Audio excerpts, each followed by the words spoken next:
Welcome back to week 7 of NFL prop picks and anytime touchdown scores with Jacob Smith. I am Jacob Smith. Happy to be back here. Obviously, last week was off, had some personal things going on, wasn't able to record, but we're back with week 7, coming off I would say, an all right Thursday nighter for what I was expecting. No Baker Mayfield, no Nick Chubb, no Kareem Hunt, playing the biggest frauds in the NFL, the Denver Broncos, the Cleveland Browns. So pretty good game last night to Ernest Johnson.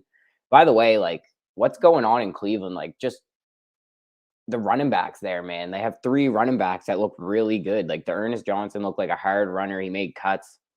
It looked really good. I was surprised. Even though the Broncos are frauds, I thought that there was too many injuries for the Cleveland Browns to overcome, but obviously they pulled out the win. Ernest Johnson looked really good. Felton looked really good. The rookie running back, I think he was a 6th-round pick.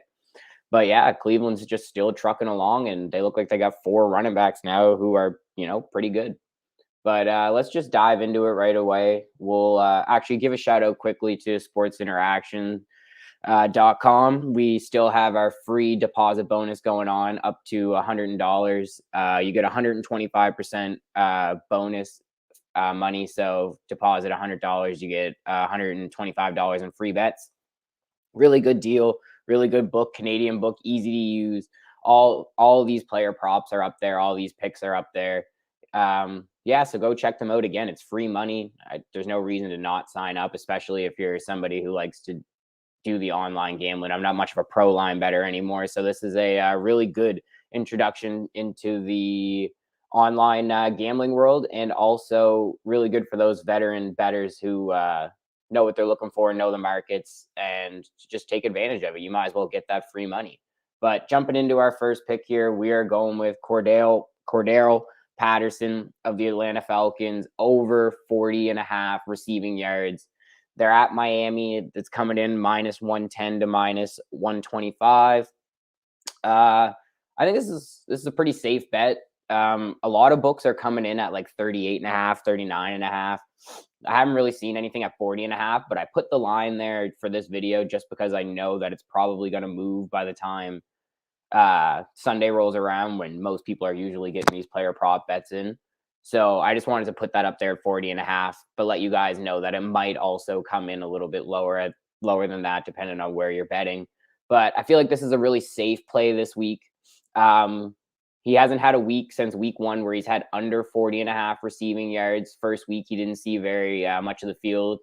They were predominantly using Mike Davis, who's, I would say, the backup guy right now to Cordero. He might still get more of the rushing touches, but snap count wise, Cordero is definitely the guy.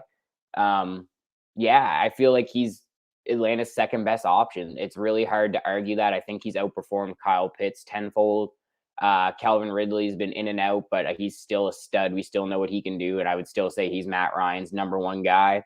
But after that, Cordero Patterson, he's been making plays out of the backfield, especially in the receiving game, and I feel like it's such a low number for a guy whose lowest receiving total besides week 1, I believe, is like 52 or like 60 or something like that. It's somewhere in between there. So he's comfortably came in over that number, coming off a bye week, playing a weak Miami team, a weak defense who's struggled a lot against running backs. And I feel like this is just a matchup that's too good to not exploit. I'm usually somebody, like I said, that likes to look for plus money and value, but that hasn't been working for me. So we're going to start going with a couple more, like, I'd say tried and true bets, things that I've dug into, I've looked at, and kind of they're almost too good to pass up. And if they lose, then it just wasn't meant to be that week. But we're not chasing the value anymore. We're going to start trying to give you guys a lot more winners and a lot more bets that are, I wouldn't say like a hopeful bet, but that have a lot more chance of cashing and have a lot more reasoning to why they would cash. But I think, again, Cordero Patterson, easy one. Atlanta Falcons, throw the ball. Doesn't matter game script. We know the Dolphins, again, aren't very good. It'll be interesting to see what their offense is like if Tua's playing or Brissett's playing. And just, I think overall it could be a high-scoring game. And to me, that just screams Cordero Patterson. But that's my pick. I would say that's probably my lock of the week. We're going to go with that as my lock of the week. And moving on to the second pick, we are going with Damian Harris of the New England Patriots, anytime touchdown scorer versus the New York Jets. So this one, I've seen it coming in all over the place. I've seen it like there. I have mine or plus 120, and I've also seen it at minus 120. So a lot of the books are having various prices on this one because I feel like they know there's a pretty good shot of this cashing. Damian Harris obviously isn't somebody who's lit up the NFL this season, so the price is still relatively good for us, even if it's at that minus 120. He has touchdowns in 2 of the last 3 weeks. Or sorry, he's had touchdowns in back-to-back weeks and touchdowns in 2 of the last 3 weeks. So I think this is a really safe play. The best New England's kind of looked this year, in my opinion, on offense is when they're running the ball. And Damian Harris the last 2 weeks has shown that he's able to get into the end zone when given that opportunity. It all just kind of comes down to game script and what's going on with the Patriots offense and Mac Jones, because to me, Mac hasn't looked all that good. And I know it's his first season and QBs can have growing pains. And we can see someone like Sam Darnold, who was just not in a good situation, and he went to a better situation that changed for him. And I'm not saying New England's not a good situation for Mac, but more so that I guess he still needs time, and I can't be so quick to judge him just off of, 7 or 6 games, sorry.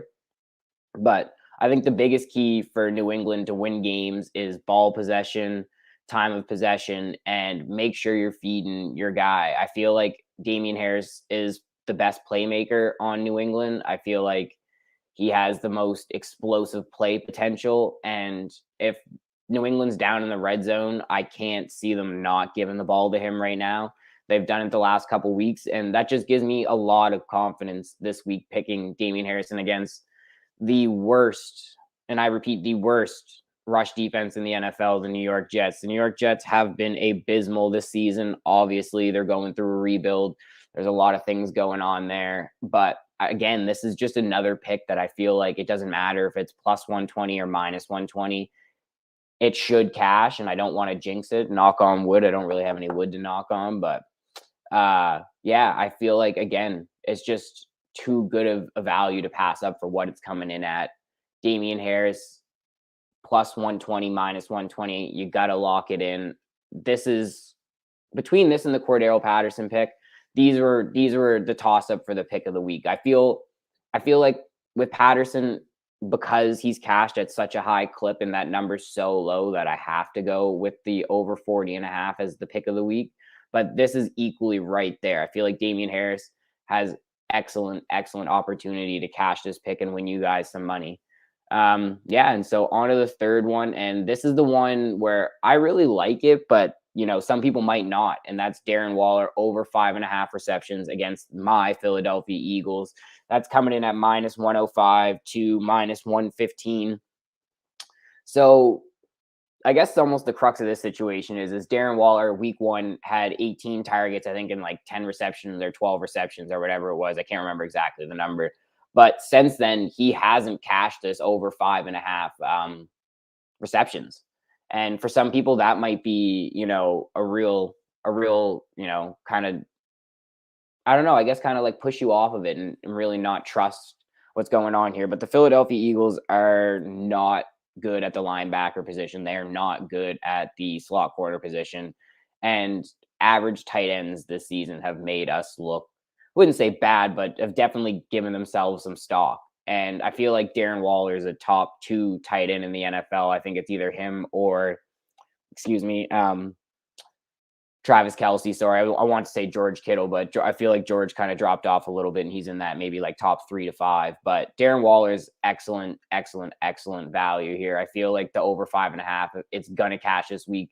Besides week 1, he's had 3 weeks with 5 receptions and 2 with 4. So he's right in and around that number. And to me, just knowing the Eagles defense, knowing that we're flying to Las Vegas, knowing Jon Gruden's gone and how good they looked last week, I feel like Derek Carr is really going to try to make a statement here. And I feel like the Raiders as an organization are going to try and make a statement here to prove, that this team's bigger than Jon Gruden. And they can win games without him. And John was doing an all right job. I would say he was doing a pretty good job this season with what was going on there.